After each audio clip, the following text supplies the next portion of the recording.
O Duque de Stratton disse que tinha pena do homem que se casasse com ela. Ele disse isso antes de a conhecer. Ele disse isso no jantar, para um vizinho. A sala estava mais silenciosa do que ele imaginava. Na sexta-feira, ele estava agachado ao lado da vala de drenagem dela, na lama da manhã, e não conseguia lembrar-se do que queria dizer com aquilo. O verão de 1812 chegou a Hertfordshire, com o tipo de calor que faz as pessoas dizerem coisas que não deveriam. Foi durante o jantar, na mesa de Lady Ashvere, posta para 14 pessoas, com a prataria boa e mais velas do que a sala precisava. Foi aí que o Duque de Stratton ouviu pela primeira vez o nome Margaret Lowe. Ele estava no condado há 4 dias, tempo suficiente para achar seus aposentos na casa Ashvia toleráveis, para cavalgar pelo perímetro das terras de Lord Ashf, e para concluir que o verão passaria, como os verões costumavam passar, lentamente e sem incidentes. Clara Ara juntar-se-ia a ele em 2 semanas. Até lá, havia jantares. Edmund sentou-se à direita de Lady Ashvere, como a sua posição exigia. Quando o segundo prato foi retirado e a sala entrou naquela calmaria particular entre o prato principal e a sobremesa, a conversa virou-se para a vizinhança. "Tem de visitar a Miss Lowe", disse Lady Ashvere. Foi num momento em que os passos dos criados a retirar-se deixaram a sala brevemente silenciosa. Ela é uma vizinha próxima, e o pai dela era um grande amigo de Ashvar. A pobre rapariga está completamente sozinha desde março. Não totalmente sozinha, disse o Sr. Hall. Ele estava sentado perto o suficiente para ser o companheiro mais próximo de Edmund à mesa. Ele segurava a sua taça de vinho pela haste com a firmeza cuidadosa de um homem no seu 3º copo da noite. Ela tem os seus livros de contabilidade e os seus inquilinos. E o seu advogado, a quem ela convoca quando quer e com quem discute por princípio. Risos suaves percorreram a ponta da mesa deles. "Não é de se admirar por isso?", disse a Sra. Dorset. Ela sentava-se do outro lado de Holt e tinha o ar de uma mulher que o achava amassador na maioria dos dias e exaustivo naquele.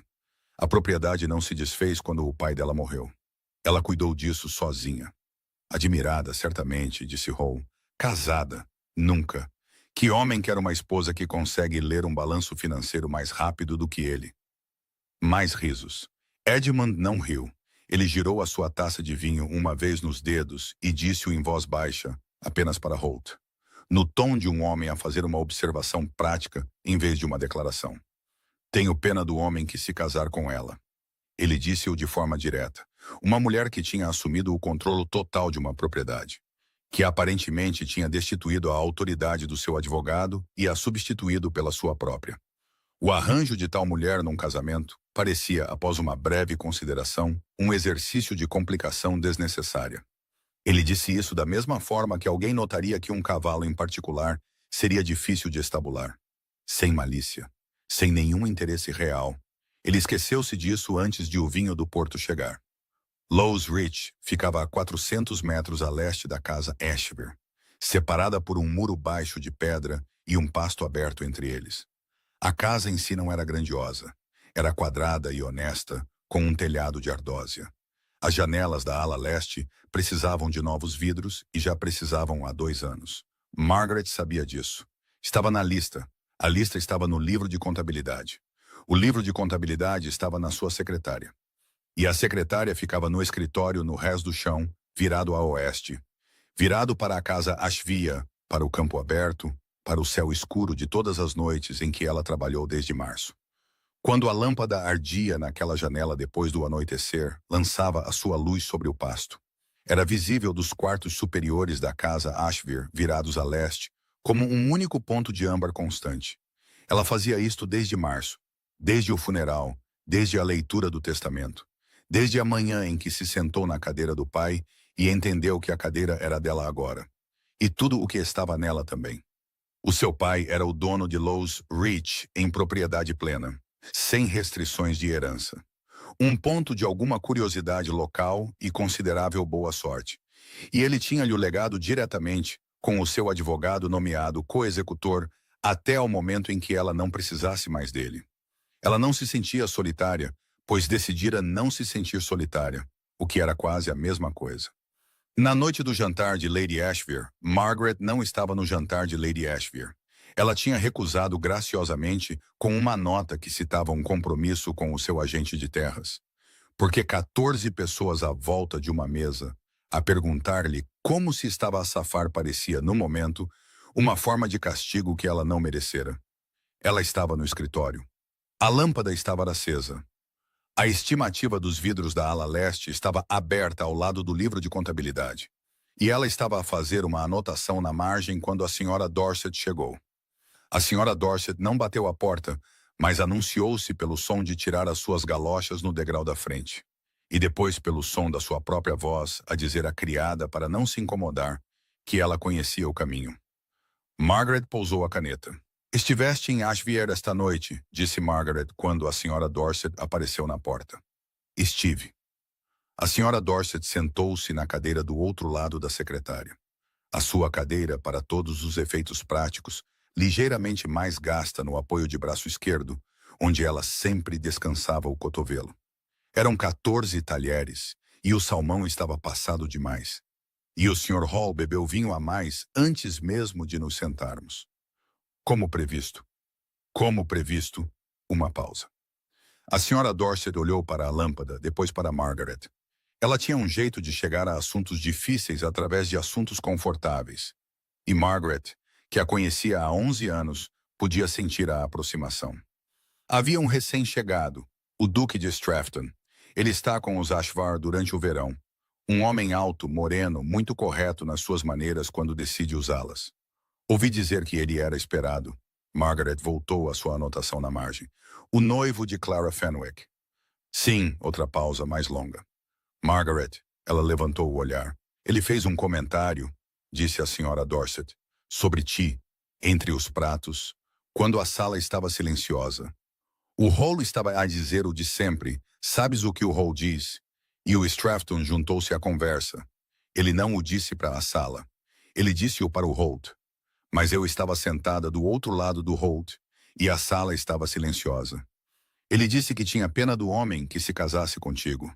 Ela disse-o de forma limpa, sem suavizar. Ela tinha decidido no caminho que suavizar seria uma espécie de condescendência. Achei que devia saber.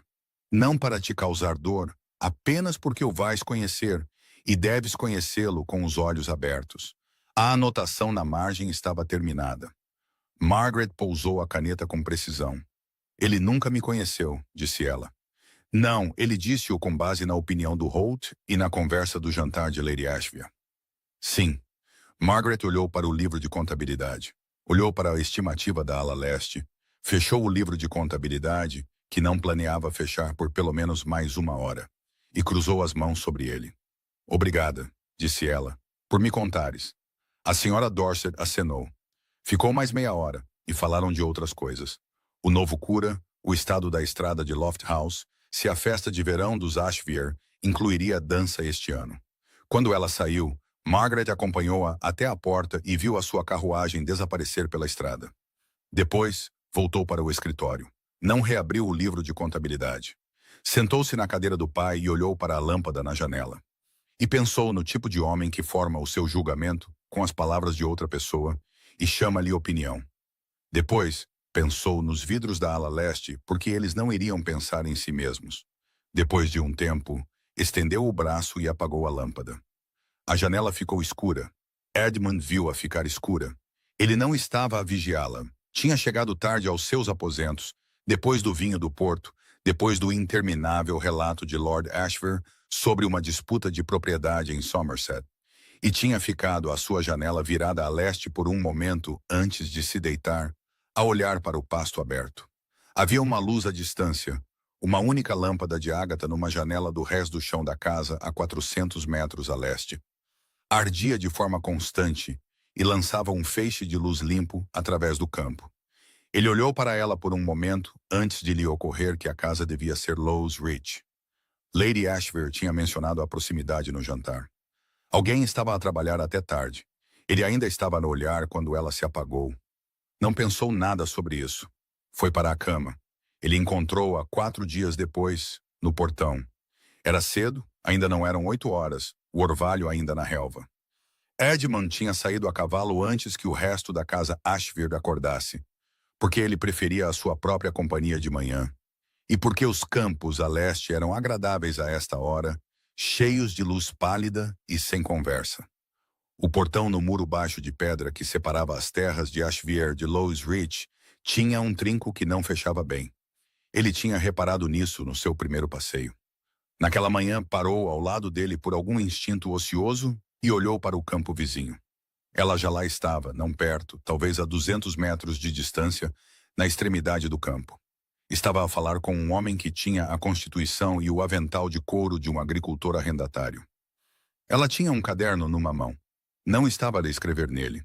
Estava a ouvir, e o seu rosto tinha a qualidade particular de alguém que ouviu algo inesperado e está a decidir o que fazer com isso. Edmund observou-a por um momento sem querer. Ela não estava vestida para uma visita matinal.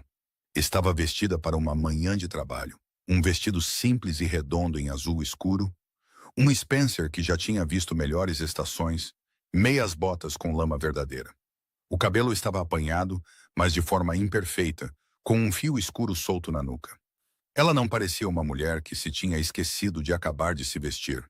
Parecia uma mulher que tinha coisas mais importantes para fazer. Ela virou-se e viu-o. A distância era suficiente para que ele não conseguisse ler a sua expressão com precisão. Ele viu-a registá-lo, uma pausa, uma imobilidade. E depois ela disse algo ao agricultor, breve e conclusivo, e caminhou em direção ao portão. Ele devia ter continuado a cavalgar. Ele ficou. Ela passou pelo portão e trancou-o atrás de si com a autoridade eficiente de alguém que o tinha trancado 10.000 vezes. Ela tinha talvez 25 anos, ou 1 ou 2 anos mais. Os seus olhos eram cinzentos e, naquele momento, estavam totalmente desimpressionados. Você é Strafton, disse ela. Sou? Ele desmontou porque parecia rude não o fazer. E você é a Miss Lowe. Tenho tido a intenção de a visitar. Tem? Não foi uma pergunta. Não se incomode por minha causa. Geralmente estou nos campos durante as horas de visita. Estou a ver. Ela olhou para ele com a frontalidade de alguém que decidiu que as aparências sociais seriam uma perda de tempo para ambos. A vala de drenagem de Barley Moor colapsou durante a noite. Tenho 20 acres que vão inundar até quinta-feira se não for limpa. Tenho um homem a vir da aldeia ao meio-dia e outro da quinta Red Hole amanhã de manhã. E preciso de saber se a obstrução está a montante ou a jusante antes que qualquer um deles chegue. E está a montante, o que significa que está nas terras de Ashvier? Uma pausa. Entendo, disse Edmund. Imagino que Lord Ashvier será razoável quanto a isso. Ele geralmente é. Mas pensei que devia saber, já que é seu convidado. E ele ainda não está acordado. E o campo está mais perto do seu passeio matinal do que do dele. Ela fez uma pausa, não para efeito, mas para decidir se já tinha dito o suficiente. Tinha. Bom dia, Vossa Graça. Ela virou-se em direção a Lowe's Ridge. Miss Lowe, ela parou. Ele não tinha a certeza do porquê de o ter dito. Ele disse a primeira coisa útil que lhe veio à cabeça. Eu sei alguma coisa sobre drenagem. A minha propriedade em Derbyshire inunda em fevereiro sem falta. Se fosse útil, eu poderia cavalgar ao longo da borda sul e ver onde a obstrução começa. Ela virou-se para trás. A sua expressão não tinha mudado, mas algo nela se recalibrou. Uma ligeira mudança, da forma como uma porta se move quando alguém do outro lado se encosta a ela sem a abrir. É cedo, disse ela, e você é um convidado. Eu levanto-me cedo, disse ele, e os convidados ocasionalmente tornam-se úteis. Ela olhou para ele por um momento, depois disse, a vala corre para sul ao longo do muro a partir do segundo marco. Se você ficar do lado de Ashvier e eu do lado de Rich, encontraremos mais depressa. Encontraram-na em 40 minutos. Uma queda de terra e raízes da secção norte em ruínas do muro tinha bloqueado o canal no terceiro marco. Edmund identificou o primeiro e chamou do outro lado do muro. Margaret contornou pela abertura mais próxima e agachou-se na beira da vala sem se preocupar com as suas meias botas e confirmou. Quinta-feira é gerível, disse ela. Se o lado de Ashvier for limpo até amanhã. Falarei com o administrador de Ashvier esta manhã. Ela levantou-se, bateu uma mão na outra uma vez, um gesto limpo e prático. Obrigada, disse ela como um fato, não uma cortesia. Foi útil ter 2 pares de olhos. Foi, concordou ele. Ela olhou para ele, um olhar breve e direto que pousou e depois seguiu em frente. Bom dia, Vossa Graça. Desta vez ela afastou-se e não parou. Edmund ficou junto ao muro em ruínas e observou-a ir. E pensou com uma clareza que era vagamente inconveniente. Ela não é nada como disseram. Ele visitou Lowe's Ridge 3 dias depois. Uma visita apropriada, na hora correta, com o seu cartão. Ela recebeu-o na sala de estar, que era uma sala agradável que claramente fora o quarto da sua mãe um dia e não tinha sido alterada desde então. Aguarelas nas paredes, um pianoforte que precisava de ser afinado, cadeiras dispostas para conversa em vez de exibição. A própria Margaret estava na cadeira mais próxima da janela e levantou-se quando ele entrou com a compostura de uma mulher que o esperava e decidira ser civilizada quanto a isso. Vossa Graça, isto é amável. A vala está limpa, disse ele. Pensei que gostaria de saber. O administrador de Ashby enviou uma mensagem ontem. Estou grata. Ela gesticulou para a cadeira em frente à sua. Quer sentar-se? Ele sentou-se. Ela serviu o chá com a mesma economia de movimentos que usara para tudo o que ele a observara fazer. Sem floreados, sem performance. Lady Ashby diz-me que a sua noiva chega na próxima semana, disse Margaret. Em 2 semanas. Deve estar ansioso por isso. Ele disse que sim, que era a resposta correta e que tinha a qualidade particular de uma porta fechada à velocidade normal. Nada batido, nada forçado. Margaret ouviu. Não tinha a certeza do que significava. Entregou-lhe o chá e olhou pela janela por um momento, para o campo além, onde um dos seus homens trabalhava ao longo da vala recém-limpa. A lâmpada estava no parapeito da janela. Ela tinha a movido para lá naquela manhã por alguma razão rotineira e não a tinha movido de volta. Ela pousou-a na secretária agora, sem comentários. Há quanto tempo está em Lowe's Ridge? Perguntou ele. Toda a minha vida. E sozinha. Desde março. Desde março, ela olhou para ele firmemente. Vai perguntar-me como me safo. Não ia, disse ele. Consigo ver como se safa. Ia perguntar outra coisa completamente diferente. Ela esperou. Se sente falta dele, disse Edmund. Do seu pai. A sala ficou em silêncio. Lá fora, um pombo torcaz cantou 2 vezes e parou. Sim, disse ela simplesmente. Finalmente, não da maneira como as pessoas costumavam dizer, com desculpa ou com a expectativa de conforto, mas como uma resposta simples a uma pergunta simples. Ele acenou uma vez. Ele entendeu que ela não queria ser consolada. Ele não tentou consolá-la. Falaram por mais 20 minutos sobre a propriedade. Não porque ele perguntou sobre isso, mas porque ela mencionou os vidros da ala leste quase por acidente.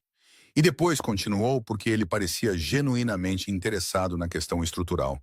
Ele passara 3 anos a refazer o telhado de Stratton Park. E tinha opiniões sobre vidraças viradas a norte que ela ouviu sem as descartar nem as aceitar cegamente. Ele achou essa resposta mais interessante do que qualquer uma das outras. Quando ele se levantou para sair, ela acompanhou-o até a porta.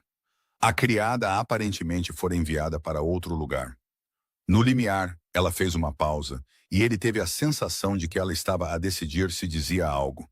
Ela disse, não precisava de ter vindo por causa da vala. Não, concordou ele, não precisava. Ela olhou para ele com aqueles olhos cinzentos que revelavam muito pouco e disse, então por que veio? Ele não tinha uma resposta pronta. Procurou por uma e não a encontrou, e disse, honestamente não tenho bem a certeza. Ela acenou como se essa fosse a resposta que esperava, ou talvez a única resposta honesta em que teria confiado. Boa tarde, Vossa Graça. Ele voltou a pé para a casa Ashvia e descobriu que a viagem de regresso parecia mais longa do que na ida. A lâmpada estava acesa novamente naquela noite. Ele viu-a da sua janela, virada a leste, sem tentar, ou assim dizia a si mesmo, enquanto olhava para fora antes de se deitar. Uma única luz constante, âmbar contra a escuridão, a 400 metros de distância, do outro lado do pasto aberto. Ela ainda estava a trabalhar. Ou isso, ou ela simplesmente se esquecera de a apagar. Ele afastou-se da janela, foi para a cama e não examinou a distinção. A carta de Clara Fenwick chegou numa terça-feira e dizia que ela demoraria mais uma semana. A mãe dela não estava bem, nada sério, mas ela não podia sair até que houvesse melhoras. Edmund leu a carta 2 vezes, escreveu uma resposta que era calorosa e cuidadosa, e passou o resto da manhã com uma vaga sensação de algo que se recusou a examinar. Ele cavalgou até o portão naquela tarde. Margaret não estava lá. O campo estava vazio, o portão trancado. Ele ficou por um momento, o que foi tolo, e depois cavalgou para sul ao longo do muro em direção às casas dos arrendatários de Ashvia, o que era uma razão mais defensável para a excursão. Ele encontrou-a no regresso. Ela estava a pé, a subir a estrada vinda da direção da aldeia. Carregava um pacote embrulhado debaixo de um braço e tinha a expressão focada de alguém cuja mente ainda estava no que quer que tivesse acabado de deixar. Ela viu-o e a expressão mudou, não para calor, não para frieza, para algo mais preciso. Vossa Graça. Ela acompanhou o passo, ou seja, continuou a andar e ele virou o cavalo para andar ao lado dela. Estava à procura de alguma coisa? Estava a cavalgar. Estava parado no portão. Ele fez uma pausa. Sim. O portão fica na fronteira das terras de Ashvia. Não há nenhuma razão particular para ficar parado nele. Ela disse isto sem acusação, apenas como uma observação de fato. Estava a ver se a vala aguentou depois da chuva, disse ele. Ela olhou para ele, um olhar breve e ponderado. Aguentou. Verifiquei esta manhã. Eu sei. Consegui ver da estrada. Então não precisava de parar no portão. Não. Andaram em silêncio por um momento. A estrada era estreita aqui, a sebe alta de ambos os lados, e a tarde tornara-se dourada e espessa com o som das abelhas. O que está no pacote? Perguntou ele. Um livro da biblioteca circulante de Marrow. Encomendei-o há 6 semanas e finalmente chegou. Que livro? Ela disse-lhe. Era uma obra de história natural, uma edição recente sobre a classificação de plantas de campo. Ela disse-o sem qualquer autoconsciência particular, o que ele achou mais interessante do que se tivesse tido. Estuda botânica? Estudo o que cresce na minha terra, disse ela, o que requer um nome para isso. Uma pausa. As pessoas acham invulgar para uma mulher. As pessoas acham-na invulgar de todo, disse ele, e depois ouviu-se a si mesmo a dizê-lo e teve a decência de parecer vagamente desconfortável. Ela parou de andar. Ele parou o cavalo. Ela olhou para ele com uma expressão que ele não conseguia categorizar. Não ofendida, não divertida, algo entre os dois com uma aresta dura por baixo. Estou ciente, disse ela, de mim. Ele não disse nada. Ela manteve o olhar dele por um momento, depois continuou a andar. Ele acompanhou-a novamente. Não falaram durante o resto da estrada. Na curva para Lowe's Ridge, ela fez uma pausa com o pacote debaixo do braço e olhou para ele com uma expressão que se tinha fechado algures nos últimos 2 minutos. A vala vai aguentar, disse ela. Não precisa de a verificar novamente.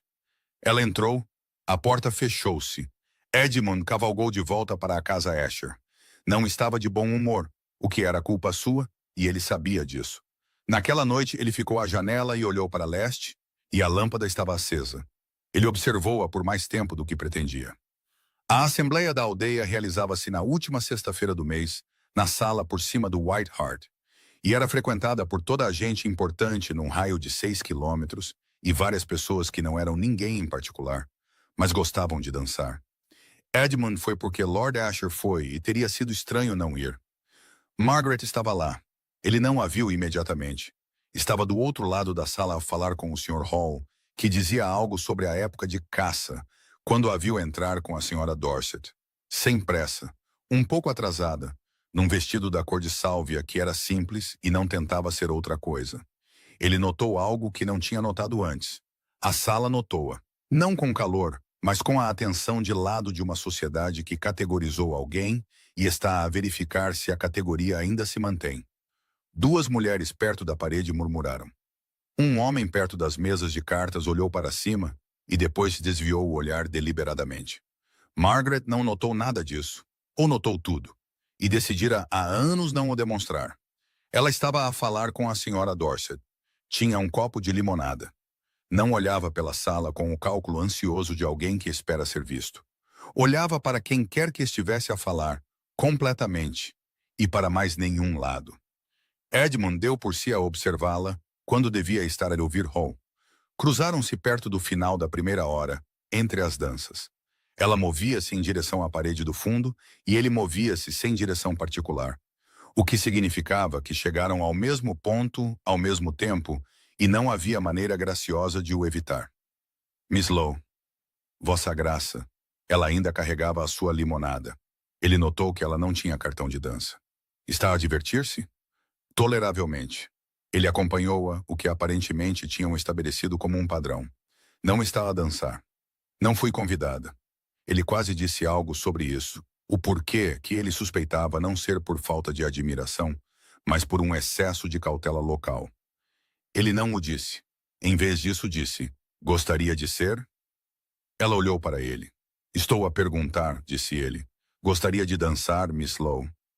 Ela estudou-o por um momento com aquela frontalidade de olhos cinzentos que ele começara a achar que não conseguia antecipar.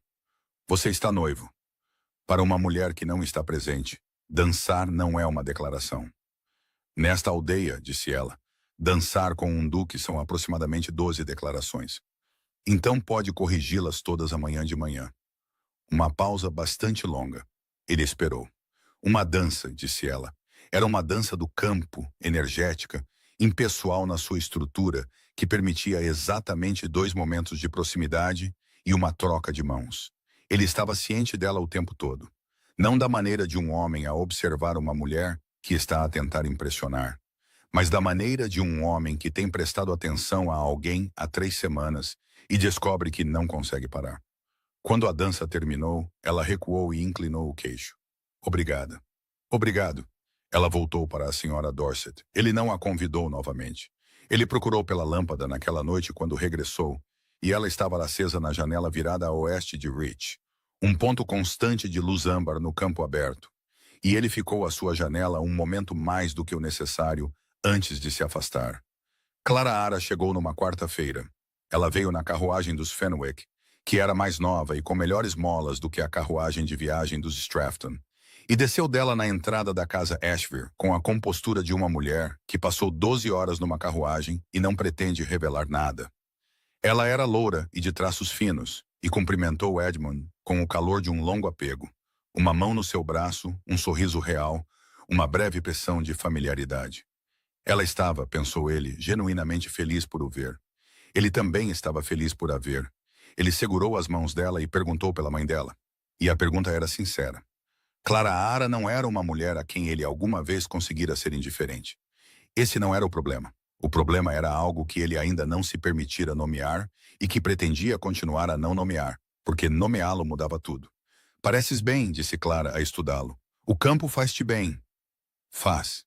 Lady Ashville escreveu-me sobre uma Miss Lowe, uma vizinha. Ela diz que tem sido muito atencioso. Ele manteve o rosto tranquilo. Houve um problema com uma vala de drenagem. Ela é uma mulher capaz numa situação difícil. Ser útil pareceu-me útil. Clara Ara olhou para ele por um momento com a atenção clara e silenciosa que sempre tivera, que sempre fora uma das coisas que ele admirava nela. Claro, disse ela, e não disse mais nada. Margaret conheceu Clara Fenwick 4 dias depois de ela chegar no café da manhã de Lady Ashville. Ela sabia que a conheceria eventualmente. Tinha dito a si mesma que não fazia diferença. Tinha acreditado em si mesma até Clara Ara entrar. Ela era adorável, genuinamente adorável, o que era pior do que se fosse calculista. Ela movia-se pela sala de estar de Ashville com uma facilidade natural e falava com todos com o calor de uma mulher que gostava de pessoas e nunca tivera uma razão para não gostar. Ela era boa. Margaret, ao observá-la, sentiu uma espécie de clareza fria instalar-se no seu peito. Ele tinha escolhido esta mulher antes de saber o que estava a escolher, e a mulher não era errada para ele. Esse era o problema. Clara Ara Fenwick não era o obstáculo nesta história. Ela era simplesmente a pessoa que tinha chegado primeiro. Edmund também estava lá. Ele viera com Clara Ara. Tinham subido juntos e ele estava do outro lado da sala a falar com Lord Ashville. E ele olhara para Margaret uma vez quando ela entrou. Um olhar que ela sentiu antes de o encontrar. Ela não o susteve. Clara Ara encontrou-a perto da janela. Miss Lowe, disse ela, eu queria conhecê-la. Edmund fala de si. Fala? Disse Margaret agradavelmente. Ele diz que você gera Lowe's Rich inteiramente sozinha e o faz melhor do que a maioria dos homens faria. Ele disse-o como um elogio. Edmund não é um homem que elogia descuidadamente. Clara olhou para ela com curiosidade transparente e algo mais. Algo atento. A vala de drenagem. Sim, ele foi muito prestável. Ele seria. Ele é prático quando quer ser. Clara olhou para ele do outro lado da sala. Algo na sua expressão. Não infeliz, não insatisfeita, mas um pouco distante. Estamos noivos há 4 anos. Sabia disso? Não sabia.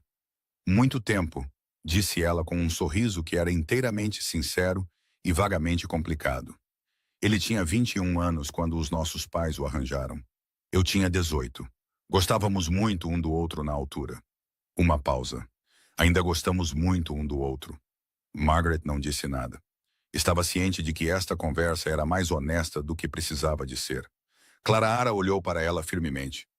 Ouviu o que ele disse sobre si antes de a conhecer? Margaret manteve-se firme. Ouvi. Pensei que sim. Clara ficou em silêncio por um momento. Ele não o diria agora. Não, concordou Margaret. Acho que não. Clara olhou para ela com uma expressão que era demasiado clara e demasiado conhecedora para ser confortável. E depois olhou de volta para Edmund, que a certa altura se virara e as observava, a ambas, com uma expressão que Margaret não conseguia ler àquela distância. Está uma manhã muito bonita, disse Clara, tão agradavelmente como se tivessem estado a discutir o tempo desde o início. Vamos juntar-nos aos outros? Juntaram-se aos outros. Edmund não atravessou a sala. Margaret não olhou mais para ele. Ela foi para casa sozinha. A senhora Dorset tinha lhe oferecido a sua carruagem, mas Margaret queria o ar e a estrada e os 20 minutos de silêncio descomplicado. Ela apanhou a estrada que serpenteava ao longo da borda sul da sua própria terra e passou pelo portão no muro, aquele com o trinco que não fechava bem. E não parou, porque não havia nada para parar, e ninguém lá. Ela percorreu toda a extensão da estrada e através do portão de Lowes Reach, e subiu para a casa e foi direta para o escritório. Sentou-se a secretária. Abriu o livro de contabilidade. A estimativa dos vidros da ala leste ainda lá estava. Ela andava a adiar a decisão há 2 semanas, à espera de uma segunda opinião de um homem de Red Holt, que tinha feito um trabalho semelhante, que dissera que escreveria e ainda não o tinha feito. Ela olhou para aquilo agora. Tomou a decisão. Escreveu a instrução. Escreveu a carta para o homem de Red Holt a dizer-lhe que a sua segunda opinião já não era necessária. Fechou o livro de contabilidade. Sentou-se por um momento a olhar para a lâmpada no parapeito da janela, que ainda não estava acesa. Ainda era de tarde, ainda havia luz suficiente, e ela pensou no rosto de Clara Fenwick, e na maneira como ela dissera, ainda gostamos muito um do outro, o que não era o mesmo que amamo-nos, e ambas sabiam disso. Ela pensou no que tinha dito a si mesma quando a senhora Dorset lhe contara o comentário de Edmund, que ele tinha feito o seu julgamento com as palavras de outras pessoas e chamado-lhe opinião. Ela pensara nisso fria e corretamente, e mantinha-o. Ela pensou no homem que se agachara ao lado de uma vala de drenagem às 7 da manhã, sem que lhe pedissem, e que perguntara pelo seu pai com a frontalidade de alguém que queria uma resposta honesta, e que a convidara para dançar numa assembleia da aldeia, sabendo perfeitamente o que pareceria, e que a observara do outro lado de uma sala naquela manhã, com uma expressão que ela se recusara a ler. Nada disso significava o que poderia significar em circunstâncias diferentes. Ele estava noivo. Ele era honrado. Ele não agiria contra a sua honra. Ela não desejaria que ele o fizesse. Ela acendeu a lâmpada, não porque já estivesse escuro, mas porque estava cansada. E a luz fazia o escritório parecer ele mesmo. E ela tinha trabalho para fazer. A carta de Edmund chegou na manhã seguinte. Não uma visita, uma carta, uma única página numa caligrafia clara, entregue por um dos lacaios de Ashvere. Miss Lowe, disseram-me que o vidraceiro de Red Holt foi recomendado pelo meu próprio administrador de propriedades, que o usou em Derbyshire há 4 anos e o achou fiável. O nome dele é Septon. Se ainda não o contratou, a morada está em anexo. Se já fez outros arranjos, ignore isto completamente. Atenciosamente, Strafton. Era tudo. Ela leu-a 2 vezes. Olhou para a morada em anexo, que estava escrita na mesma caligrafia clara. Ela acabara de enviar a carta, a dizer a Septon que a sua opinião não era necessária. Teria de a anular, o que significava escrever outra carta, o que era um uso completamente errado da manhã. Ela escreveu a carta. Não respondeu a Edmund. Não havia nada a dizer que fosse seguro dizer. E ela aprendera, com algum custo, a não falar quando o silêncio era a opção mais honesta. Guardou a carta dele na gaveta de cima da secretária e foi tratar dos vidros. Ele encontrou-a no portão 4 dias depois, não de propósito ou não inteiramente de propósito. Ele estava a cavalgar para leste novamente de manhã cedo, e ela estava lá, encostada à barra superior do portão de uma forma que sugeria que tinha saído para apanhar ar, em vez de qualquer recado, o que era novo. Ela tinha o livro de história natural. Bom dia, disse ele. Ela levantou o olhar. O que quer que estivesse a pensar, guardou-o para si de forma limpa.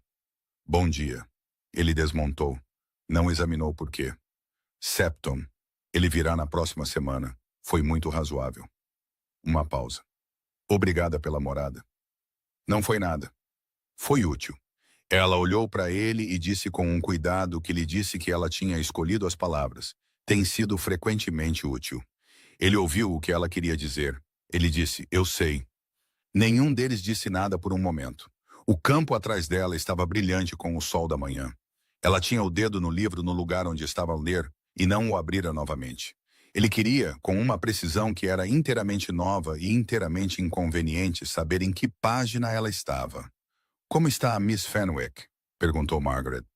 Bem, ela está feliz no campo. É uma mulher muito agradável. Um silêncio não hostil, do tipo que tem peso porque nenhuma das pessoas está disposta a acrescentar-lhe. Strafton, disse ela. O nome dele, não o título. O nome dele que ela nunca usara antes, e depois parou. Sim. Ela olhou para a barra do portão, para o livro, para nada em particular. Isto é, ela não terminou. Abanou a cabeça uma vez, muito ligeiramente. Ele sabia o que isto era. Ele sabia o que ela começara a dizer e não podia, em sã consciência, terminá-lo por ela, porque terminá-lo significava reconhecê-lo. E reconhecê-lo significava olhar diretamente para algo que ele não tinha o direito de olhar. Sim, disse ele, porque ela merecia honestidade, se mais nada. Eu sei. Ela olhou para ele. Por um momento, o seu rosto estava totalmente indefeso, e ele viu o que estava lá, e ela deixou-o ver. E depois fechou-o silenciosamente. Bom dia, Edmund, disse ela. Afastou-se do portão e voltou para casa. O livro fechado debaixo do braço. Ele ficou no portão e observou-a ir, e não a chamou, porque não havia nada que pudesse dizer que estivesse livre para dizer. Naquela noite, a lâmpada ardeu até tarde na sua janela virada a leste. Ele ficou na sua janela virada a leste por muito tempo, sem se afastar. Ele foi ter com Clara Ara naquela noite. Não naquela noite. Na noite seguinte, depois do jantar, quando os Ashvar se tinham retirado e a casa estava silenciosa. Encontrou-a na pequena sala de estar que ela tinha tomado como sua, a ler à luz da lâmpada que tornava o seu cabelo louro em ouro. Ela levantou o olhar quando ele entrou. Não parecia surpreendida. Edmund, disse ela. Ele sentou-se à frente dela, olhou para as suas mãos. Andava a pensar nisto há 3 dias e não encontrara uma maneira de o dizer que não fosse uma ferida. E então disse-o simplesmente. Clara, acredito que ambos sabemos que algo mudou. Ela pousou o livro. Ficou em silêncio por um momento. Entre nós? Não sei como dizer isto sem que pareça uma desculpa. Não é essa a intenção. Eu sei. Ela olhou para ele firmemente. Eu sei há algum tempo, Edmund. Não desde a Miss Lowe antes. Tenho estado à espera para ver se o dirias tu mesmo ou se teria de ser eu. Uma pausa. Preferia que fosses tu. Ele levantou o olhar. Lamento. Não lamentes, ela disse-o sem frieza. Estou um pouco triste, o que não é a mesma coisa. Éramos muito jovens. Acho que nos escolhemos porque éramos sensatos e compatíveis, e toda a gente esperava isso.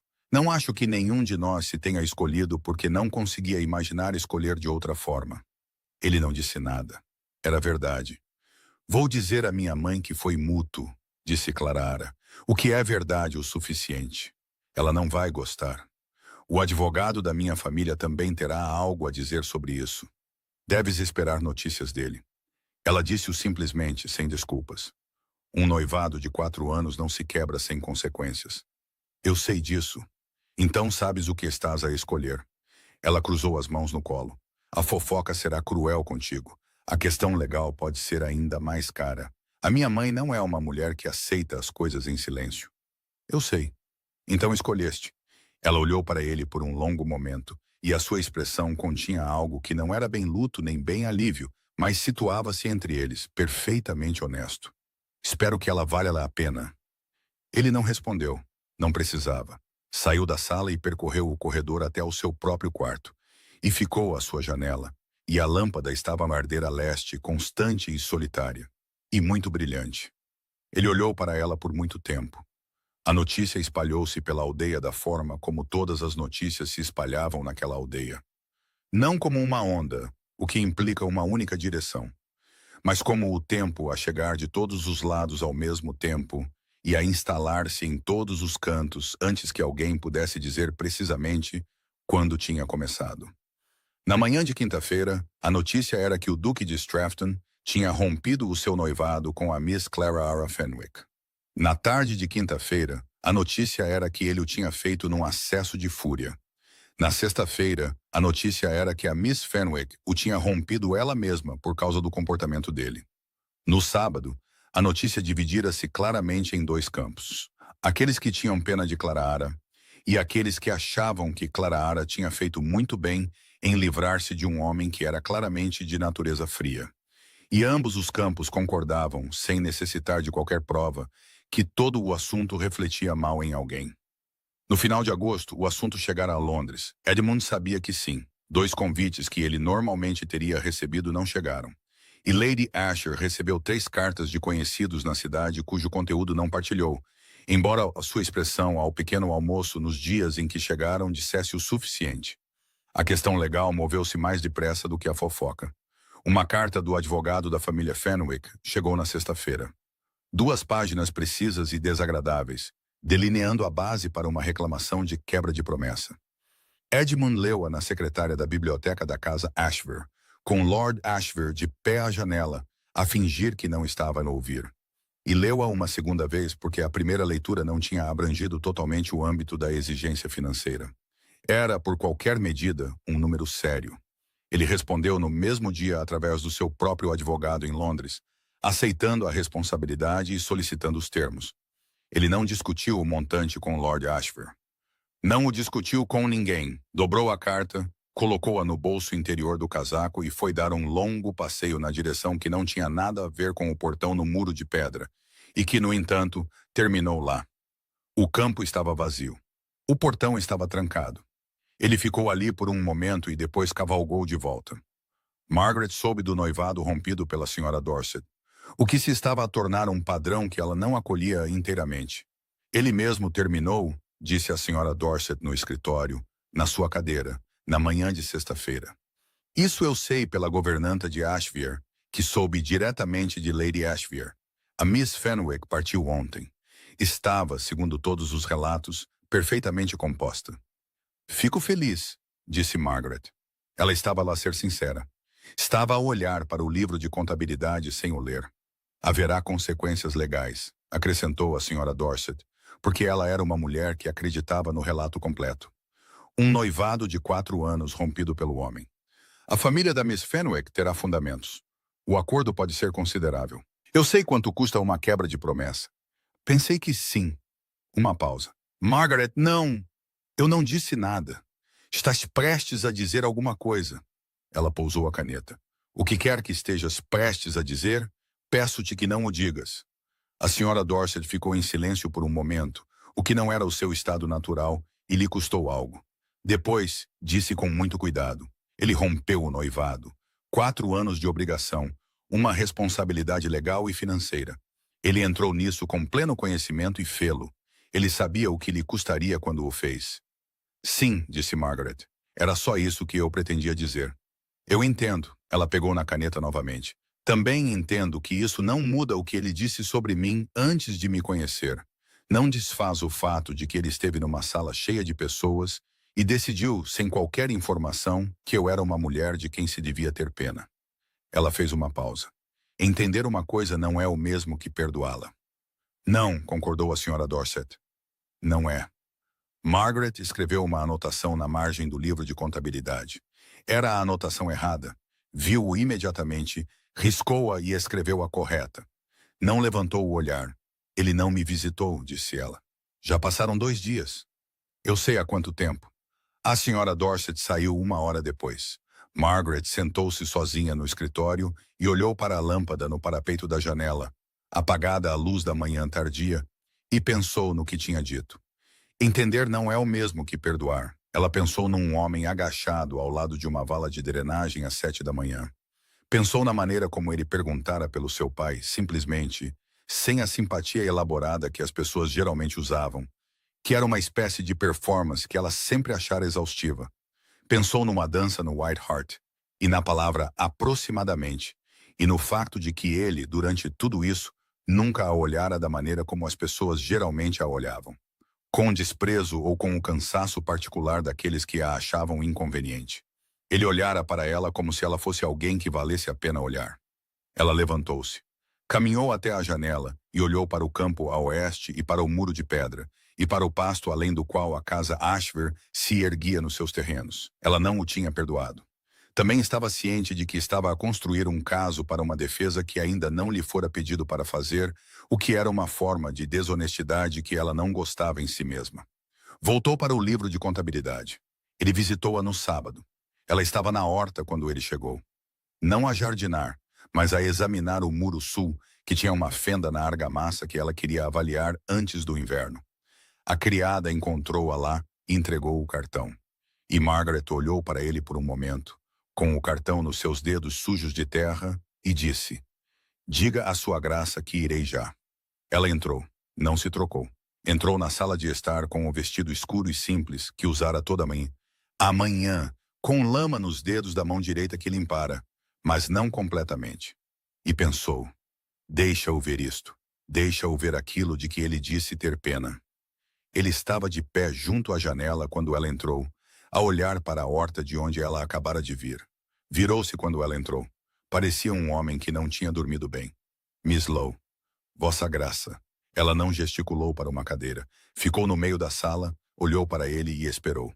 Ele disse: "Estou ciente de que não tenho direito a muito do seu tempo." "Sente-se", disse ela, porque fazê-lo ficar de pé parecia crueldade disfarçada de princípio. Ele sentou-se. Ela sentou-se à frente dele. Não serviu chá. Olhou para ele e ele olhou para ela, e nenhum deles fez qualquer pretensão de preâmbulo. "Devo-lhe um pedido de desculpas", disse Edmund. "Eu disse algo antes de a conhecer que estava errado. Não apenas errado em retrospectiva, porque agora sei que é diferente do que eu presumi. Errado na altura, porque eu não tinha base para presumir nada. E disse o mesmo assim, em público. E não posso fingir que foi sem consequências." Ela manteve o olhar dele. "Não, não pode. Não estou a pedir o seu perdão. Não tenho a certeza de ter conquistado o direito de o pedir." Ele fez uma pausa. "Estou a perguntar se me vai ouvir. Estou a ouvi-lo. O que eu disse, disse-o de forma prática, como um homem a observar uma situação de fora. Não me ocorreu que a mulher no centro dessa situação era uma pessoa com a sua própria versão de si mesma, que provavelmente era muito mais precisa do que a minha." Ele olhou brevemente para as suas mãos. "Eu estava aqui há 4 dias. Não sabia nada sobre si. Disse-o porque o Hall estava a dizer coisas piores e eu pensei que estava a ser moderado." Ele levantou o olhar. "Isso não é uma desculpa. É uma explicação e há uma diferença." "Ah", disse ela, "sei que lhe disseram coisas sobre mim nos últimos 4 dias que não são lisonjeiras. Estou ciente do que a aldeia está a dizer." "Está ciente da questão legal?" "Já contratei o meu advogado para isso." A sua voz não mudou. "Não o menciono para obter crédito. Menciono-o porque perguntou, e não serei menos do que honesto consigo." Ela ficou em silêncio por um momento. Olhou para a lâmpada no parapeito da janela. Estava ali a luz do dia, apagada, e ela pensou: "Tenho-a acendido todas as noites durante semanas, e não examinei por quê." "Examinou agora. Tem sido honesto comigo", disse ela. "Mais honesto do que a maioria das pessoas se dá ao trabalho de ser. Isso não é nada." "Não", disse ele. "Não pensei que quisesse menos do que isso." "Não quero." Ela olhou de volta para ele. "Eu não sou. Não posso simplesmente dizer que está esquecido." Não está esquecido. Pode ser posto de lado com o tempo, se houver razão para o pôr de lado. Ele olhou para ela com cuidado. A razão? Ela manteve o olhar dele por um longo momento. A manhã estava silenciosa à volta deles. Para além da janela, a sua horta estava sob a luz de junho, com o seu muro sul rachado e tudo o que era dela e só dela. Ainda não sei, disse ela honestamente. Ele acenou. Então esperarei, disse ele, até que saiba. Ele levantou-se e ela acompanhou-o até a porta, como sempre fazia. No limiar, ele fez uma pausa, o que ela começara a esperar dele. Miss Lowe, ele olhou para ela com a total e clara frontalidade que usara exatamente uma vez antes, na manhã no portão, quando ela lhe falara dos acres inundados e ele desmontara sem que lhe pedissem. Para o que vale, não tenho pena do homem que se casar consigo. Ela susteve aquilo por um momento. Não, disse ela, acho que não. Ele saiu. Ela ficou na porta aberta e observou-o ir. E depois fechou a porta e encostou-se a ela por um momento no corredor vazio, com os olhos fechados, as mãos espalmadas na madeira. Depois, voltou para a horta e para o muro sul e para a fenda na argamassa, porque não se iria avaliar a si mesma. Os dias que se seguiram tiveram a qualidade de uma respiração suspensa. Ele visitou-a mais 2 vezes naquela semana. Ambas visitas apropriadas, ambas da duração correta, ambas conduzidas na sala de estar com o pianoforte que precisava de ser afinado e as cadeiras dispostas para a conversa. Ele não pressionou. Ele era, descobriu ela, um homem muito bom em não pressionar, o que era muito mais eficaz do que pressionar teria sido. Falaram sobre a propriedade, os vidros da ala leste que Septon confirmara serem simples, 2 dias de trabalho no máximo. Sobre Derbyshire, a renovação do telhado de Stratton Park, que levara 3 invernos e muita discussão com um agrimensor que insistia que o problema eram as caleiras quando o problema eram manifestamente as vigas. Sobre livros, ela estava a meio do volume de A História Natural e encontrara 3 espécies no campo leste que identificara mal durante 2 anos, o que achou simultaneamente mortificante e satisfatório. Ele ouvia-a inteiramente, sem a meia atenção que os homens por vezes usavam quando as mulheres falavam. A atenção que era, na verdade, apenas paciência à espera da sua vez. Ele ouvia como se o que ela dizia contivesse informação que ele queria. Ela descobriu que já não estava a construir um caso para uma defesa. Já não tinha bem a certeza do que estava a fazer. Apenas que o estava a fazer e que parecia menos perigoso do que há 2 semanas. Foi a Sra. Dorset que forçou o momento, não intencionalmente ou não inteiramente. Ela chegou numa tarde de quinta-feira, como chegava, sem aviso prévio e confiante na sua recepção, e encontrou o cavalo de Edmund já no portão de Lowes Reach, e o próprio Edmund na sala de estar com Margaret. Eles não estavam sentados particularmente perto. Não havia nada que pudesse ser apontado. Mas a sala tinha uma qualidade de respiração suspensa. A mesma que as semanas anteriores tinham tido, mas destilada agora nesta tarde específica, nesta luz específica. Nestas 2 pessoas específicas que pararam de falar quando a porta se abriu, e agora olhavam para a Sra. Dorset com as expressões de pessoas interrompidas a meio da frase, exceto que nenhuma delas estava a falar. Oh, disse a Sra. Dorset. Ela observou a sala com a atenção clara de uma mulher que esperava por este desenvolvimento há algum tempo e não lamenta ter chegado a ele. Cheguei num mau momento. De modo algum, disse Margaret. Acho que talvez tenha chegado. Uma breve pausa. Acho, na verdade, que cheguei quando alguém precisava de dizer algo que ainda não foi dito. E agora há uma testemunha, o que torna muito mais difícil sair da sala sem o dizer. Dorothy, disse Margaret com um aviso silencioso.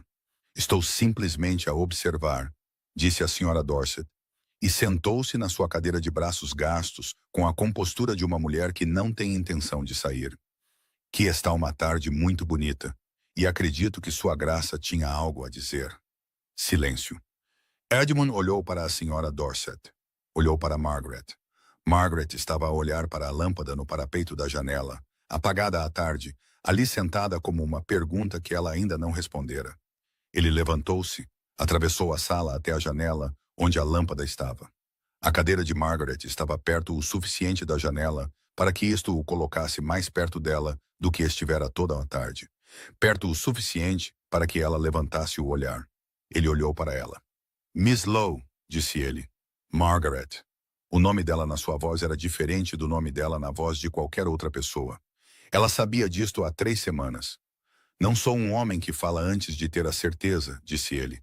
Quero que saiba que tenho a certeza. Tenho a certeza há algum tempo e tenho estado à espera porque me pediu para esperar. E porque tinha razão em pedir, e porque eu não queria oferecer-lhe algo que receberia como pressão. Ele fez uma pausa. Mas acho que também tem a certeza. E acho que tem estado à espera que se permita a si mesma. Ela manteve o olhar dele. As suas mãos ainda estavam no seu colo. Esta propriedade, disse ele, este escritório, esta lâmpada que queima até a meia-noite todas as noites quando está a trabalhar, que eu consigo ver da minha janela em Asheville, que tenho procurado todas as noites desde a primeira semana em que estive aqui. Ele parou. Não estou a pedir que a deixe. Não estou a pedir que se torne algo diferente do que é. Estou a perguntar se há espaço para mim em tudo isto. A sala estava completamente imóvel. Margaret olhou para ele. Olhou para a lâmpada. Pensou na noite em que a apagara, deliberada, fria, depois de a senhora Dorset lhe ter dado a notícia do seu comentário. Pensou em acendê-la novamente 3 dias depois, não porque a escuridão se tornara confortável, mas porque se recusara a deixar que a opinião dele remodelasse a sua vida. Pensou no que significava ter procurado o cavalo dele no portão todas as manhãs durante 2 semanas. Vê a lâmpada da sua janela, disse ela. Todas as noites. Então sabe as horas a que trabalho. Sei. E vi a lama nas suas mãos, e o estado das suas meias botas, e o fato de que passa mais tempo nos campos do que em salas de estar. E ouvi-a discutir sobre vigas e drenagem, e o preço de vidraças viradas a leste. Ouvi. E tem a certeza? Tenho a certeza, disse ele, de que prefiro discutir sobre vigas consigo do que falar agradavelmente sobre qualquer outra coisa com qualquer outra pessoa. A senhora Dorset fez um pequeno som que não era bem uma tosse. Margaret levantou-se. Estava perto dele agora, perto o suficiente para ver a tensão cuidadosa no seu rosto. O controlo de um homem que disse a coisa honesta e está à espera de saber se é suficiente. Ela pousou a mão no braço dele uma vez, levemente. Edmund, disse ela. E depois, porque não havia mais nenhum bom discurso a fazer, porque tudo o que precisava de ser dito já fora dito nas semanas anteriores por valas de drenagem e luz de lâmpada. E uma dança no White Hart, e uma carta sobre um vidraceiro, e todo o peso acumulado de 2 pessoas que não conseguiam desviar o olhar, ela inclinou-se ligeiramente para a frente e ele foi ao seu encontro e beijou-a. Foi silencioso. Não foi breve. Foi o tipo de beijo que é realmente uma conclusão. A última frase de algo que se vinha construindo em direção à articulação por muito tempo e finalmente encontrar as suas palavras. A senhora Dorset olhou para o teto, depois para o papel de parede, depois com grande resolução para o seu próprio colo. Quando se separaram, a mão de Margaret ainda estava no braço dele. Edmund olhava para ela com uma expressão que nunca vira nele antes. Algo aberto, algo aliviado, como se estivesse a carregar um peso e lhe tivesse sido permitido, finalmente, pousá-lo. Bem, disse a senhora Dorset para o papel de parede. Margaret olhou para ela. Edmund olhou para ela. Houve um momento de silêncio, e depois algo que Margaret não se permitira há algumas semanas. Um riso real, não um divertimento representado, não da variedade educada. Um riso real, súbito e breve, e totalmente desprotegido. A expressão de Edmund mudou. Ela também não o vira rir antes. Assentava-lhe consideravelmente bem. És impossível, disse Margaret à senhora Dorset. Já me chamaram coisas piores, disse a senhora Dorset com grande satisfação. E eu tinha razão. Ele também disse, e sem que lhe perguntassem, que Lowes Ridge seria estabelecido como um fundo para os filhos deles. Ele tinha arranjado uma procuração formal, cujos termos o seu advogado de Londres redigira, e que dava a Margaret poder legal para agir em seu nome em todos os assuntos relativos à propriedade, inquilinos, contas, melhorias e arrendamentos. O arranjo era pouco convencional. Ele não se importava. Ela olhou para ele por um longo momento depois de ele dizer essa última parte. Pensaste nisso antes de me perguntares, disse ela. Pensei no que era importante para ti, disse ele. Prefiro começar por aí. Ela disse que sim, não imediatamente. Deixou passar 2 respirações completas após a pergunta. Não para ser cruel, mas porque queria ter a certeza de que estava a escolhê-lo em vez de se render a ele. Ela estava a escolhê-lo. Ela disse que sim. Ele deu-lhe o anel da sua avó, uma safira de corte quadrado, de formato prático. Assentou na sua mão como se tivesse sido feito para ela. Ela manteve a lâmpada. Ele pediu-lhe. É assim que eu sabia quando estavas a trabalhar, disse ele. E quando não estavas. Prefiro não perder essa informação. Ela olhou para ele. És um homem estranho. Já me disseram. Ele disse que se casariam na primavera. Abril, concordaram eles. O que dava tempo ao advogado de Edmund para tratar do que precisava de ser tratado. E dava ao condado tempo para formar e esgotar as suas opiniões antes de o casamento exigir presença. A aldeia tinha opiniões sobre isto, que expressava da maneira habitual. Através da senhora Alderton na loja de tecidos, através da esposa do cura, através da conversa reunida do White Hart nos dias de mercado. E as opiniões eram variadas. Alguns achavam demasiado rápido, demasiado conveniente, demasiado arranjado em torno dos destroços de um arranjo anterior. Alguns achavam a escolha do duque desconcertante. Por que uma mulher como aquela, numa casa como aquela, quando o título de Stratton poderia ter comandado melhor? Margaret estava ciente de tudo isso. Achava-o nem devastador, nem irrelevante. Ela caminhava pela aldeia como sempre caminhara, de costas direitas e determinada. E acenava para as pessoas que lhe acenavam, e não alterava o seu passo por causa das que não o faziam. Edmund, que antecipara parte disto, não antecipara a sua precisa qualidade de indiferença a isso.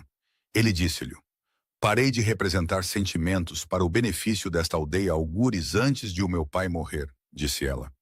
Não tenciono recomeçar. Eu não te pediria para o fazeres. Bom, ela olhou para ele.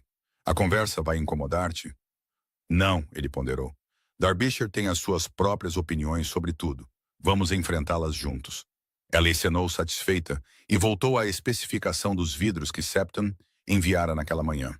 Ele observou-a trabalhar por um momento e pensou que tinha tido razão. Isto era mais interessante do que qualquer conversa que pudesse imaginar ter com qualquer outra pessoa. O acordo com a família Fenwick foi concluído em fevereiro, após 6 meses de correspondência entre advogados de Londres e uma carta muito desagradável da mãe de Clara, que Edmund leu uma vez e não mostrou a Margaret. O advogado de Edmund escreveu com o valor final numa quarta-feira. Edmund leu a carta, dobrou-a e colocou-a no arquivo de correspondência sem comentários. O montante era significativo o suficiente para exigir a venda discreta de uma parcela menor de terra a norte da propriedade de Stratton, arranjada através do seu advogado e concluída antes de setembro. Ele não o ressentiu. Era o custo da honestidade chegada demasiado tarde, e as dívidas que se fazem não beneficiam do ressentimento. Ele contou a Margaret porque não haveria assuntos entre eles. Contou-lhe o valor e contou-lhe sobre a terra. Ela não lhe pediu para justificar nenhum dos dois. Perguntou, em vez disso, se o acordo tinha sido concluído de forma justa para Clara, o que era, pensou ele, precisamente a pergunta certa. Sim, disse ele. O advogado dela foi minucioso. Bom, disse ela, e estava a ser sincera. Clara Fenwick escreveu-lhe em março. Margaret recebeu a carta ao pequeno almoço, reconheceu uma caligrafia que nunca encontrara antes, mas que não poderia ter confundido com a de mais ninguém, e abriu-a sem demora. Cara Miss Lowe, escrevo-lhe diretamente porque prefiro isso à alternativa, que seria não dizer nada e permitir que ambas nos interrogássemos. Quero que saiba que não guardo rancor pelo que aconteceu. Quero que o saiba não como uma gentileza, mas como um fato, porque é, pelo que observei, uma mulher que prefere fatos. Edmund não se desapaixonou por mim por sua causa. Ele não se desapaixonou por mim de todo, precisamente. Pelo contrário, ele e eu fomos sempre um arranjo que nos convinha antes de entendermos o que poderíamos exigir de um casamento. Eu entendi-o antes dele. Não lamento que as circunstâncias o tenham levado a entendê-lo também. Ele é um homem honesto, honrado até a exaustão e por vezes difícil por causa disso, mas honesto. Ele será um excelente marido para si, se conseguir suportar a teimosia ocasional. Dizem-me que gere a sua propriedade com grande competência. Espero que Stratton Park não lhe dê muitos problemas. Entendo que a ala leste é notória. Com os meus sinceros cumprimentos, Clara Fenwick.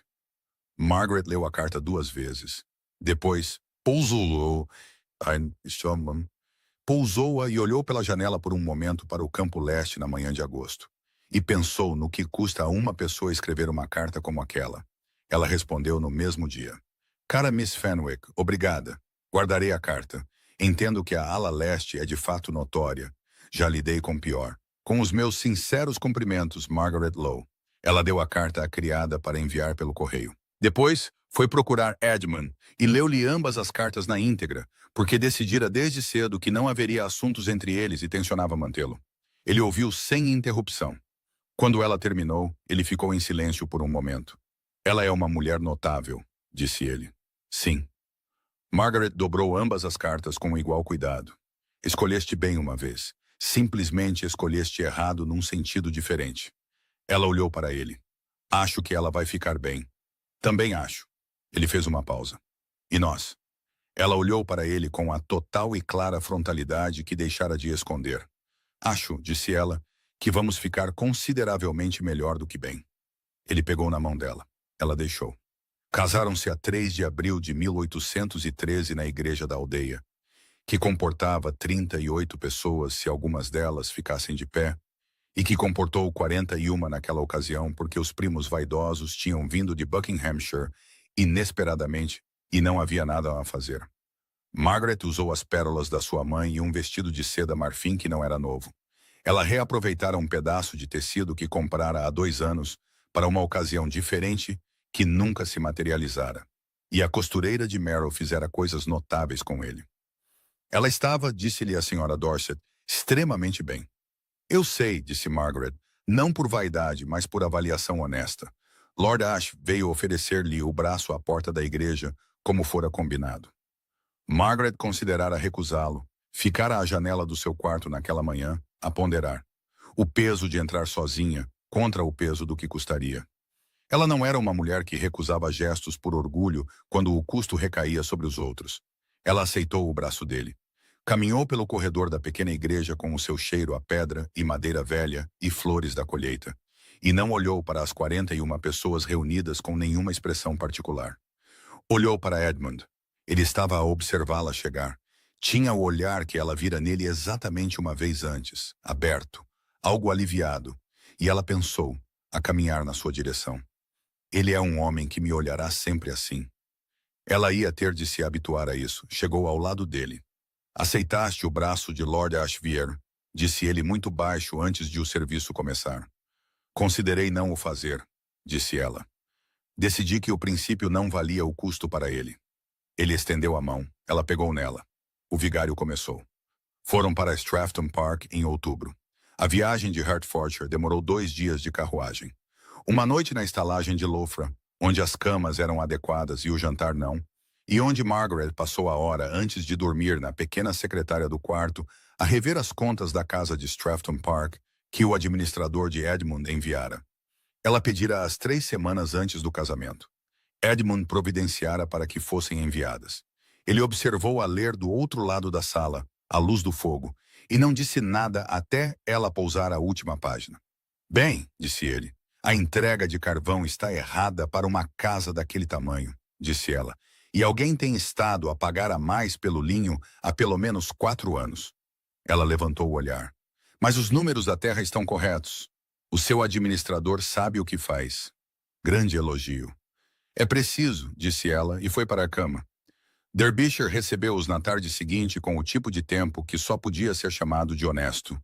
Céu cinzento, chuva persistente, um vento das colinas que encontrava as frestas em todas as janelas sem esforço. O próprio Stratton Park era grande e frio, e cheirava a pedra úmida e a algo que fora lavanda uma vez, e agora era apenas memória. Margaret ficou no hall de entrada na primeira noite e virou-se lentamente, observando o teto de estuque com a sua mancha de água no canto nordeste, a escadaria com os seus degraus gastos, e o corredor além que desaparecia na ala leste, que era onde os problemas notórios viviam. Edmund observou-a. Bem, disse ele novamente. Ela completou a sua volta. É consideravelmente maior do que Lowes Ridge. É o 4º e o 7º degraus. O 4º, o 7º e o 9º, para ser honesta, É sempre honesta. Ela olhou para o teto. O canto nordeste está úmido por trás do estuque. Não é umidade superficial. Terás de encontrar o ponto de entrada antes da geada. Eu sei. Quero ver as contas. Estão na secretária da biblioteca. Mandei-as dispor antes de chegarmos. Ela olhou para ele. Ele olhou para ela. Ela estava cansada da viagem e ligeiramente úmida da chuva, e a fazer avaliações estruturais às 7 da noite. E ela parecia, pensou ele, precisa e exatamente como ela mesma. Bom, disse ela. Entraram. A ala leste era, como relatado, notória. Margaret passou as 2 primeiras semanas em Stratton Park a conduzir um levantamento sistemático dela. Não porque o administrador de Edmond não o tivesse feito, mas porque descobriu que entendia os edifícios através das suas próprias mãos e olhos. E porque o administrador, embora competente, tinha uma tendência para resumir problemas de maneiras que perdiam a informação essencial. Ela encontrou o ponto de entrada de água no canto nordeste no 3º dia. Uma falha no revestimento de chumbo no parapeito, invisível debaixo e aparentemente ignorada nos 2 últimos levantamentos. Ela contou a Edmund ao jantar. Onde precisamente? Disse ele. Ela descreveu. Ele acenou. Simcox mencionou algo sobre o parapeito em 1808. Ele descartou como desgaste superficial. Simcox estava errado. Simcox está frequentemente errado. Ele olhou para ela. Como o encontraste? Fui ao telhado. Uma pausa. Margaret. O chumbo era visível do passadiço do parapeito. Demorou 4 minutos. São 12 metros. Já estive em telhados antes. Ela serviu-se de mais batatas com a compostura de uma mulher que não acha esta conversa notável. Terei a especificação pronta até quinta-feira. Septon ou um homem local? Ele olhou para ela por um longo momento, algo vivo e quente na sua expressão. Septon. E Margaret, por favor, não vás ao telhado novamente. Se houver uma razão estrutural para não o fazer, anotarei na especificação. A razão estrutural é que eu gostaria que permanecesses ligada à terra. Essa é uma razão sentimental. Sim, disse ele. Tenho-as ocasionalmente. Aumentam em proporção a certos apegos. Ela olhou para ele por um momento, a lutar contra um sorriso e a fazer um trabalho razoável. Vou considerar. Stratton Park ajustou-se a ela, que era a única direção disponível. A casa funcionava sem uma senhora há 7 anos, desde a morte da mãe de Edmund, e isso se expressara da maneira como as grandes casas sem direção o fazem. As coisas eram feitas como sempre foram feitas, e ninguém questionava se deveriam ser feitas de forma diferente, porque não havia ninguém a quem perguntar. Margaret perguntou. Ela sentou-se com a governanta, a senhora Grieve, na primeira semana, e reviu as contas da casa linha por linha. Não para interrogar, mas para entender. A senhora Grieve, que se preparara para uma duquesa que chegasse e desmantelasse tudo, encontrou em vez disso uma mulher que lia um balanço com a mesma atenção que ela própria lhe dava. E que disse no final de 2 horas, o orçamento do linho está demasiado alto, e a entrega de carvão é demasiado infrequente para uma casa deste tamanho. Tudo o resto parece correto, o que me está a escapar. A senhora Grieve, que dizia ambas as coisas a si mesma, há anos sem ninguém para as receber, listou mais 3 itens. Margaret anotou todos eles. Em dezembro, o revestimento da ala leste estava reparado, a entrega de carvão reorganizada e o orçamento do linho realocado para a reparação dos degraus da escada. Tratado numa única manhã por um carpinteiro da aldeia que parecia vagamente perplexo por receber instruções diretamente da duquesa. Entregues através da autoridade de Edmund e em nome de Edmund, como a lei exigia, e como nenhum deles fingia o contrário. Edmund observou tudo com a atenção que lhe dava desde a primeira manhã no portão. Ele estava feliz. Isto era suficientemente novo para que ele passasse algum tempo nos primeiros meses a examiná-lo, para garantir que era genuíno e não apenas alívio. Concluiu que era genuíno.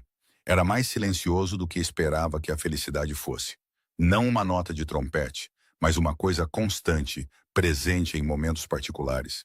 A luz da lâmpada do escritório que ela reivindicara no rés do chão. A sua voz de 2 salas de distância, a dar instruções precisas sobre algo. A qualidade da sua atenção quando ela olhava para ele e não escondia nenhuma parte do que pensava. Ele não esperava ser conhecido. Descobriu que era. A lâmpada viera com ela. Ela mesma a embalara no seu próprio baú, embrulhada numa anágua de inverno. Quando a desembalou no escritório que escolhera, rés do chão, virado a leste, boa luz de manhã e uma vista clara sobre o parque, pousou-a no parapeito da janela sem cerimônia. Naquela primeira noite, a trabalhar até tarde na especificação da ala leste, ela acendeu-a. Edmund viu-a do corredor. Tinha descido para buscar algo, um livro deixado na sala de estar, e passou pela porta do escritório ligeiramente aberta e viu o brilho dela no vidro da janela. Ele abriu a porta. Ela levantou o olhar da secretária. "Trouxeste a lâmpada", disse ele. "Trouxe a lâmpada." Ele olhou para ela por um momento e depois para ela. "Já não preciso de a procurar do outro lado de um campo." "Não." Ela olhou para a lâmpada e depois para ele. "Agora pode simplesmente entrar." Ele entrou. Sentou-se na cadeira do outro lado da secretária. A sua cadeira, ela já decidira. E ela voltou à especificação e ele leu. E a lâmpada ardeu entre eles. E a chuva de Derbyshire continuou contra a janela virada a leste. E era, por qualquer conta honesta, exatamente o suficiente. O primeiro filho deles nasceu em julho de 1814, uma menina. Edmund segurou-a no corredor, do lado de fora da porta do quarto, por 3 minutos, enquanto o médico ainda estava com Margaret. E ele olhou para esta pequena criatura extremamente descontente que chegara a fazer as suas objeções conhecidas, e sentiu algo que o teria embaraçado nomear em público. Margaret, quando o médico saiu e Edmund entrou, estava sentada contra as almofadas, com o ar de uma mulher que fez algo muito difícil e não planeia fazer uma cerimônia disso. Ela estendeu os braços. Ele trouxe o bebê. Ela acomodou-a, olhou para o seu rosto e disse: "Ela tem a tua expressão." "Qual expressão?" "A que tinhas na festa de jantar de Lady Ashvere, quando pensavas que ninguém te estava a observar." Ele sentou-se na beira da cama. "Não pensei que alguma vez me tivesses visto na festa de jantar de Lady Ashvere." "Não vi, mas a senhora Dorset descreveu-a muito bem." Ela olhou para ele. "Esta vai deixar as pessoas desconfortáveis. Já consigo dizer." "Bom", disse ele. Margaret sorriu. O verdadeiro, aquele que ela não representava. "Bom", concordou ela. Chamaram-lhe Frances. Ela foi, como previsto, imediata e continuamente inconveniente, e ambos eram totalmente dedicados a ela. Thomas chegou em 1816. Ele era um bebê plácido, o que surpreendeu todos os que conheciam os seus pais, e permaneceu uma criança plácida, o que surpreendeu todos ainda mais. Tinha os olhos cinzentos de Margaret e o cabelo escuro do pai, e um temperamento que parecia ter vindo do nada em particular de ambos os lados, sendo geralmente agradável e interessado em tudo. "Ele é muito mais fácil de gerir do que a propriedade", disse Margaret uma tarde, a observar Thomas a arranjar um conjunto de soldados de madeira com paciência metódica, enquanto Frances estava de pé sobre ele, a emitir correções táticas que ele absorvia sem queixas. "Tu adoras a propriedade", disse Edmund. "Eu adoro a propriedade e acho-a difícil." Ela não desviou o olhar das crianças. Estas coisas não são mutuamente exclusivas. Francis, tendo completado a sua avaliação tática, anunciou ao irmão que o flanco esquerdo estava totalmente errado e começou a reposicioná-lo. Thomas observava-a com a atenção plácida que dava a tudo. "Ela vai querer ver as contas", disse Margaret. "Quando tiver idade suficiente. Já está a fazer contas nas margens dos seus livros de lições." Uma pausa. "Eu comecei aos 4 anos. O meu pai deixou-me ver as contas trimestrais aos 8. Isso foi útil?" Ela olhou para ele. "Foi tudo." Ela ficou em silêncio por um momento. Gostaria de fazer o mesmo por ela. "Se ela quiser, então faremos", disse ele. Ela acenou, satisfeita. No quarto das crianças, Frances terminara as suas correções e agora explicava a sua lógica estratégica ao irmão com a total confiança de alguém que nunca duvidou da sua própria avaliação e não vê razão para começar. Em 1818, a ala leste de Stratton Park estava totalmente reparada. As contas da casa estavam na melhor ordem em que estiveram numa geração. E a propriedade de North Derbyshire estava a render significativamente mais do que na década anterior, devido a uma melhoria na drenagem que o administrador de Edmund sugeria há anos, sem que ninguém ouvisse. Até que Margaret olhou para os números da terra e disse simplesmente: "Faça-se." Lowes Ridge, mantido em fundo para as crianças sob a autoridade legal de Edmund, foi arrendado a uma jovem família de Kent. Margaret gerira os termos ela mesma. Mantiveram uma correspondência com os potenciais inquilinos que durou 6 semanas e cobriu a situação da drenagem, a questão recorrente da argamassa do muro da fronteira sul e os hábitos particulares do portão do Campo Norte, com uma minúcia que o advogado da família descrevera, numa carta privada, como bastante mais do que ele antecipara da esposa de um duque. Ela manteve o direito ao escritório do seu pai. Estava no acordo. Ela voltou na primavera, uma viagem de 2 dias de carruagem em cada sentido, Edmund em Stratford com as crianças.